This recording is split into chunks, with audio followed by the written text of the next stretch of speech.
So I think the most important factor when we're building a team is the understanding that security has to be an enabler.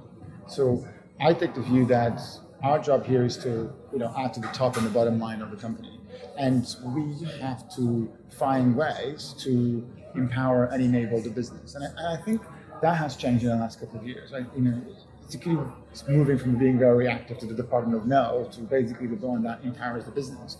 And I think having a sort of service-based mentality where we take the view that our job here is to help, our job here is to facilitate, our job here is to allow the business to make good decisions, I think that's a very, very important factor in how we position everything, which is when you look at the way we map risks and map vulnerabilities in our graph kind of based world, it's all about allowing every player to make good decisions. And security has an amazing asset, which is we sit at the epicenter of all data. So we are almost the only entity in the business that can talk to anybody. We can get data from anybody. The question is what we do with it and how we almost like feed that data back to the business and work with them in helping them to understand the side effects of what they're doing. Because fundamentally, the business will make a decision, right? Fundamentally, the business at high levels can choose A, B, and C. Our job is to make sure that they understand the side effects of A, B, and C. So I think when you build a team and you build a new structure, that should be the kind of the center of gravity of where everything comes out of it. I think is that culture fit. And so we in a massive process of change. And I found that the hard part, in a way, is not the technical element. The hard part is finding somebody that has the right fit for the change that we're trying to do, has the right sort of level of energy, and because we move very fast right here, like the transformations are very common, and you kind of need to have a certain personality, but not to say that we only cater for a specific type. Like if you look at our team at the moment, it's quite interesting because you have if you look at the Myers-Briggs and you kind of look at the whole sort of personality test, we do have a wide spectrum, but they all love to learn, they all are passionate about what they do, they all kind of want to drive change, and I think that's the kind of hard part. And one of the things I really like to have more and is actually the diversity element. But there is definitely and I agree with you, I don't think there's a skills gap. I think there's a skills lack of, there's a mapping problem in our skills, where I would say the talent pool that sometimes we see is not as diverse as I wanted. Because I think it's, so we say, we're looking for an AppSec specialist, and it's very easy for the market to just go, well, unless you're an AppSec expert, I'm not going to apply. But actually, it's almost like if you're a great engineer and you're a great, development, actually, the jump from that to application security is very minimal, right? It's almost the other way around. Like if you have somebody who might be good at AppSec, but there's no engineering, it's not going to be good enough. Because the AppSec person I want is somebody that there's a C-level presentation in the morning, followed by a threat model, followed by a code review. So you kind of need to have a wide set. And if you don't have very strong engineering skills, it's not going to work. So I think there's an interesting mismatch sometimes on, like when we say we want AppSec, it's like, well, actually that's where we want the person to be. But there is other skill sets. Like if you have a great data scientist who's just deployed a great serverless thing on an environment, that might make a great application security, especially if they're passionate about security. That's the key requirement. They have to have that bug on the security thing, because security has a different element, which is that passion about how does it work, and the vulnerability element, and then the fixing element. So there's definitely a lot more dynamics, I think I would say, than in development. Because sometimes development is like, this is the brief, can you do that?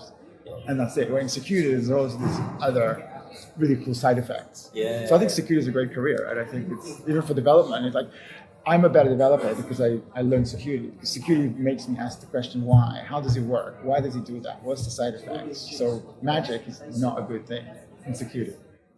So what we do with our process is we have a first kind of culture fit. So we try to see if there's a good fit. And then what we do is we share what we do. Literally, we're very, very open. We show the Jira stuff, we show the graphs, we show the challenge. We say, look, this is what you're going to do. And the right candidate looks at it, gets excited, starts saying, well, that's not very good, and I can improve that, and I can do that, and that's a good sign, right? If they get excited about where we are and the path we're going and what they can do about it, that's almost a sign. If we do these things sometimes where after an interview we make everybody make a recommendation, like give me a one-liner about that candidate, and if you don't have a one-liner, why do you think the candidate's amazing and you support it even publicly, then that's kind of already not a good sign, right? I would say having good data, figuring out the story that we will want to tell them, and translating that into the business, into what they require. So when you look at, so we started by doing a massive mapping at the bottom. So we kind of going up. So instead of we making Apple, I could come down and say these are the top level risks. What we've done, we come from the bottom up. So we've mapped the vulnerabilities, we mapped the risks, so we're arriving at the top from the data here. So that means that when we say, hey, from a C-level or board level, we have X, we have the evidence, we have the tree that supports that particular evidence. The interesting part that we're dealing now is how do you tell those stories? How do we translate this into something that they relates to them? And that's all about, that's why the whys, when we talk about here's a set of risks and then why they matter. Actually, we say why they matter for that audience, which is very powerful. So it's kind of like saying, you care about X, so let me tell you in your frameworks, in your mental or business models, why these problems matter there. And it's very, very good because it has a built-in kind of self-correction. Because if you go to a marketing person and you talk about something, if it doesn't relate to them, they're going to go, well, I don't get this, right? But same thing, if you go to a product person, you talk about stuff that affects the brand, they might go, well, actually, yeah, I'm more about shipping things, right? So, and you go to the finance person, he talks about production, they're like, I don't care, but you talk about the financial cost of X, they go, whoa, I really care about that. So this actually forces for every audience to understand what they think about, what is their center of gravity, and then translate our message into them. So the power is that what we do is we create a story, and on that story we have this universe of tickets and graph, and then we reverse that per stakeholder, and then we figure out the storyline for each of those. I'm a big believer in openness, right? I think we need to be as transparent as possible. Because also it's very efficient. I think there's a line there. You say, okay, we're not going to share customer data. We're not going to share critical stuff. But apart from that, I think most people are afraid to just share things. And I believe in open source and Creative Commons because it's also very effective. And from a hiring point of view, I can tell that two of our best hires probably would not be here if we didn't have such an open, and if you go to our blog, and we didn't have this sort of openness to communicate, right? And I think that's, again, that should be a core part of your strategy, right? And I think that also helps to have a more honest relationship with the multiple parties, right? If we are transparent with them, then they, the good and the bad things, then, it also helps them to understand better what we do. So we issue regular briefing to management on incidents, and sometimes people go, whoa, why did you tell me, why did that exec just got that report? We're going, but we do that regularly. We actually, we try to keep them aware of what's happening. So I would say the fact-based approach, the graphs that we create is our tools. And yeah, we use Jira because it happens to be a good data store, but we could have built the same thing on top of GitHub or other places. The key tool, I would say, is our graph, because our graph is what gives us the data and the solidity of the evidence to say, this is a problem because of A, and they say, why is that because of B, C, and why is that because, so we can now go as deep as they want to, which is kind of the tool in itself. And then they start to trust the fact that when we say A, B, C, we have solid evidence to do that. It depends, of course, what company sector you're in, right? So I definitely think there's a field where AI is going to be a lot more prevalent. But I think that the stuff that the graph-based thinking of hyperlinking data and codifying your workflows and creating this visualization sort of frameworks will still be in 5 years from now.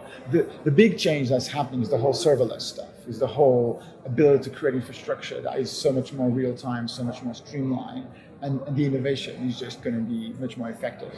So I think that in that world, probably in 5 years from now, is going to be a lot more prevalent. But that ability to think in graphs and codify your thinking is probably the best skill set that I think you can have that will still survive in 5 years from now. Well, I think the biggest risk is what's been happening now is the professionalization of the criminal business model, right? Is the evolution of that model, because that's the real problem, right? Like there's some people who have really advanced attackers, but they're also going to have a really good security team, and there's some people who don't care, and then they eventually learn, right? But the problem is the criminals have business models, and they evolved, And that's kind of, and you can see their evolution of their criminal business model that drives a whole number of exploitations. And I think that's the danger. The danger is that we still make it far too easy for a lot of these criminal activities to occur. And I take the view that our security model is based on the attacker making mistakes, right? So they're always going to make a mistake, because a mistake is something that was not supposed to happen. And I think the lack of visibility is what allows a lot of these attacks to occur. So I do feel that the biggest danger we have is the evolution of the criminal business models, and not understanding when we allow those things to occur, until it kind of gets a bit too late. I'm a big believer on visibility, and I think there's a very interesting balance between the things that government need to do and the things that the market needs to do, right? So clearly the market, for example, for software development is not working. The market for security is not working because it's like, is what Bruce Schneier talks about, the externalities, right? So when people put vulnerable code, they don't pay the cost of the vulnerable code. So there's a pollution problem that we have, right? So that's a great analogy. So I think that if you have visibility, what happens, you allow the market to correct itself. So if a company doesn't care about private data, maybe that's fine, but we should know about it. It shouldn't be their marketing department that determines their visibility or their posture in security. It should be reality. The same way that in food, we have standards, right? We have all sorts of things. So I think there has to be a balance where the current way we push and release codes and allow code to govern our lives with no accountability, no traceability, no understanding of what's going on in there has to change. And then the market will correct itself. Then the places where we need high resilience will have medium high resilience. The place where we can afford to have more flexibility or more creativity or less resilient systems, that's fine. But that should not be determined by how good their market department is or if they have been attacked or not, which is what happens today. Today, like the security posture of a company is depending on, have you been attacked, how good your market department is, and that's it.